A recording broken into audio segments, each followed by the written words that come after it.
Corpus Christi, Texas, and distributed us all across the United States. But at the end of slavery, we had more slaves than slave owners. And I like to say this, in the struggle about the voting and the civil rights, it was all about power. They did not want to give one man one vote.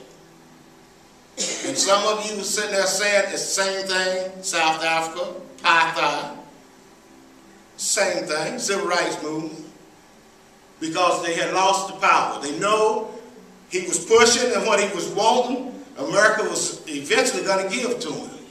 Then you lose power. You don't have power. We can build our own schools. We can send our kids to college. We can bring ourselves up. We don't have to say yes no more. We don't have to get off the side of the sidewalk and let you walk by. I don't have to drop my head and turn around when you walk by me. Congress passes the Voting Rights Act of 1965, which suspends later bans, literacy tests, and other restrictions to prevent blacks from voting.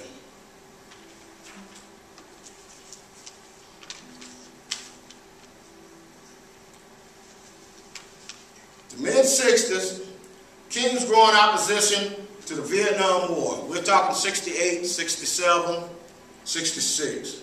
Angers President Johnson prompts many white actors to switch to anti-war activities. His opposition to the war was, we're going there to fight the war, you're drafting us, you're drafting our people in large numbers, they're going in there dying, but they're coming back, they have no rights at all. You can't do nothing. Early Vietnam veterans, 65, 64, that's what they was faced with. Growing popularity for the Black Power movement stresses self-reliance and self-defense. Indicates King's influence was declining, especially among young blacks. What that is, you hear about Malcolm X, you hear about Hewitt Newton. The young radicals was coming in on the civil rights movement. They was getting, they didn't believe in nonviolence. They was trying to put the heat on King to turn away from what he had started and what he believed in and what he had been teaching and preaching. But he wouldn't give in. King turns toward economic issues. Southern Christian Legal Congress moved civil rights struggle to the north.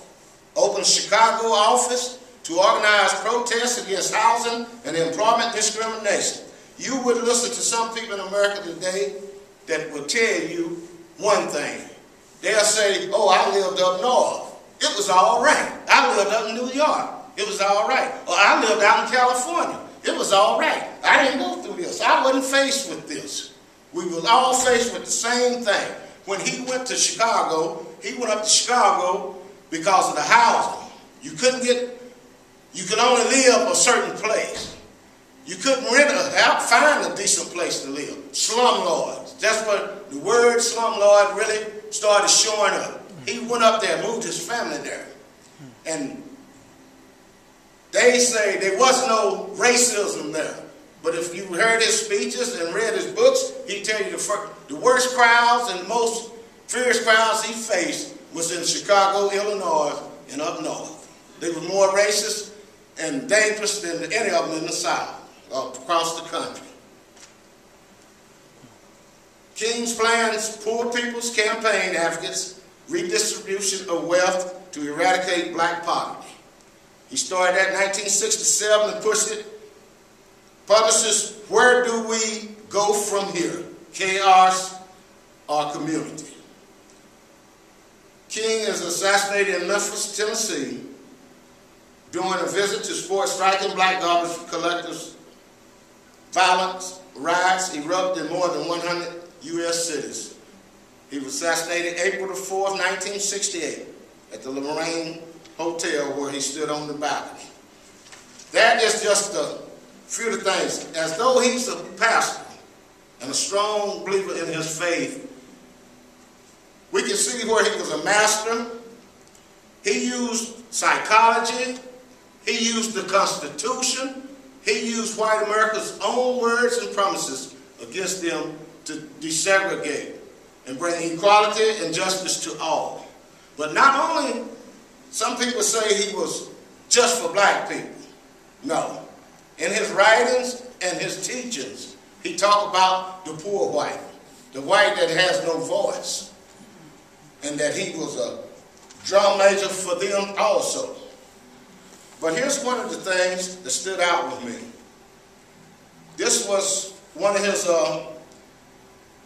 speakings at 1967 Southern Christian Leadership Conference, and he was president. He talks about the more America strayed from its noble heritage, the more King insisted that it change its wicked ways and seized poisoning the nation with racism, militarism, materialism. King demanded that America, like the biblical character Nicodemus, undergo a profound spiritual and structural rebirth. As he stated in 1966, we must ignite a restructuring of the very architecture of American society. King reiterated the point in his 1967 presidential address, and here it is: a nation that will keep people in slavery for 244 years will thingify them and make them things.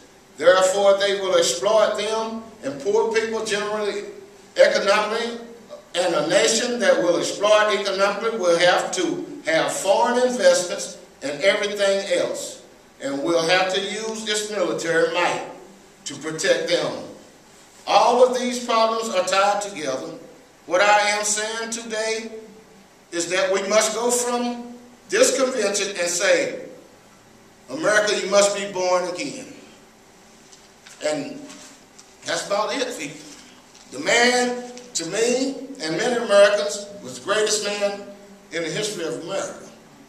Abraham Lincoln, they say, was a great man. He was supposed to free the slaves, emancipated them. 155th fighting out of Boston, they were supposed to really free the slaves as they went from plantation to plantation fighting. But Martin Luther King united America and united the world. And he did it with nonviolence. And he brought people from nothing to something to where they could help themselves. He brought in people, changed people's minds, and brought everybody together where they could sit at one table and look at each other and say, we do have some common ground. But today, it's not finished. We've let the gift and let the prize slip away. I sit here and I heard some of you talk about how you go to work every day and you have to basically fight for your job. That hasn't changed. It is not going to change. But to the young people, you need to start watching what's going on in America and watching what's going on in the world, and don't let Martin Luther King's dream die. Because just as we in 1964 or whatever was granted the right to vote, that's not in concrete. That's not been ratified. George Bush put that off for 20 years. You say, well, they can't come back and say we can't vote, or we'll take that away from you. We're faced with a problem today. For instance, we talk about immigration. Everybody wants to talk a lot of immigration thing at the Latinos' foot. It's everybody. But you wasn't hollering when the economy was going well. You wasn't hollering when things were right and the people were working and producing. But now, because they got children who were born here in America that are citizens, we are talking about coming back and throwing the people out of the country. Nobody's seen that with coming back. But I've always told people, just because we got the right to vote, it's not in concrete. I might not see it, but you young people might see it, or your children might see it. They might come back 75 years from now. Oh, y'all ain't got no right to vote. But it's not going to be that easy to do it without a fight. But you can.